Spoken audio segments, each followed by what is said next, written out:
মধ্যপ্রাচ্যের চলমান মহাযুদ্ধ আজ চতুর্থ সপ্তাহে পদার্পণ করল, কিন্তু শান্তির বদলে বিশ্ব এখন দেখছে এক ধ্বংসাত্মক দখলের নীল নকশা।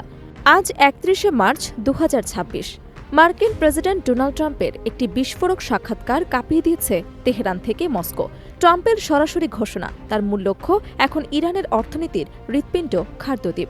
যে দ্বীপ দিয়ে ইরানের ৯০% জ্বালানি তেল রপ্তানি হয়, সেটি কি সত্যি কবজায় নিতে যাচ্ছে মার্কিন মেরিন সেনারা?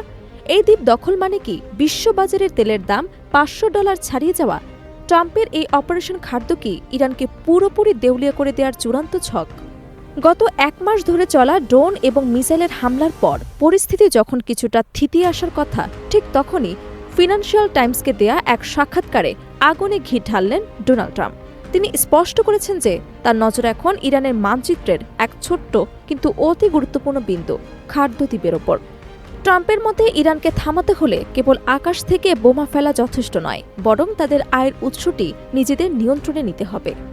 পারস্য উপসাগরে অবস্থিত এই খাদ্যদ্বীপটি ইরানের জন্য কোনো সাধারণ ভূখণ্ড নয়, এটি দেশটির অঘোষিত রাজধানী বা অর্থনীতির ফুসফুস। ইরানের মোট তেল রপ্তানির ৯০%ই সম্পন্ন হয় এই দ্বীপের টার্মিনালগুলোর মাধ্যমে। ট্রাম্প এই দ্বীপটি দখল করে ইরানের আয়ের প্রধান পথ পুরোপুরি বন্ধ করে দিতে চান। তিনি পরিকল্পনাকে ভেনেজুয়েলার তেল রাজনীতির সাথে তুলনা করছেন।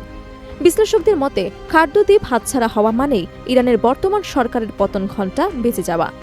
তবে ট্রাম্পের এই হুঙ্কার বাস্তবায়ন করা মোটেও সহজ হবে না। সামরিক বিশ্লেষকরা সতর্ক করেছেন যে খাদ্যদ্বীপটি ইরানের মূল ভূখণ্ড থেকে মাত্র ২০ মাইল দূরে অবস্থিত। ফলে মার্কিন বাহিনী সেখানে পা রাখা মাত্রই তারা ইরানি ড্রোন এবং স্বল্প পাল্লার মিসাইলের সহজ লক্ষ্যবস্তুতে পরিণত হবে। অন্যদিকে ইরান গত ৪ সপ্তাহ ধরে তাদের মাটির নিচের শক্তিশালী প্রতিরক্ষা ব্যবস্থা সক্রিয় করে রেখেছে, যেখানে স্থল অভিযান বা দ্বীপ দখলের চেষ্টায় মার্কিন সেনাদের বড় ধরনের প্রাণহানির ঝুঁকি রয়েছে বলে মনে করছেন সমরবিদরা। ট্রাম্পের এই দ্বীপ দখলের পরিকল্পনা কেবল ইরান নয়, পুরো বিশ্বকে এক চরম অনিশ্চয়তার দিকে ঠেলে দিয়েছে।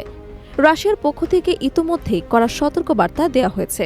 ক্রেমলিন জানিয়েছে খাদ্যদ্বীপের ওপর যে কোনো ধরনের দখলের চেষ্টা যেন কেবল হুমকির মধ্যেই সীমাবদ্ধ থাকে। যদি আমেরিকা সত্যি এই পথে হাঁটে, তবে রাশিয়া এবং চীন হাত গুটিয়ে বসে থাকবে না, এমন ইঙ্গিত পাওয়া গেছে। তেলের ওপর নিয়ন্ত্রণ আর পারমাণবিক কর্মসূচি বন্ধের এই লড়াই এখন এক বৈশ্বিক মহাযুদ্ধের রূপ নিতে যাচ্ছে। যদি ট্রাম্পের পরিকল্পনা অনুযায়ী খাদ্যদ্বীপ অবরুদ্ধ বা দখল হয়, তবে বিশ্ব অর্থনীতিতে এক মহাপ্রলয় নেমে আসবে। ৯০% তেলের সরবরাহ বন্ধ হয়ে গেলে বিশ্ববাজারে জ্বালানির সংকট আকাশ ছোঁয়া হবে। এর ফলে সাধারণ মানুষের জীবনযাত্রার ব্যয় অনেক গুণ বেড়ে যেতে পারে।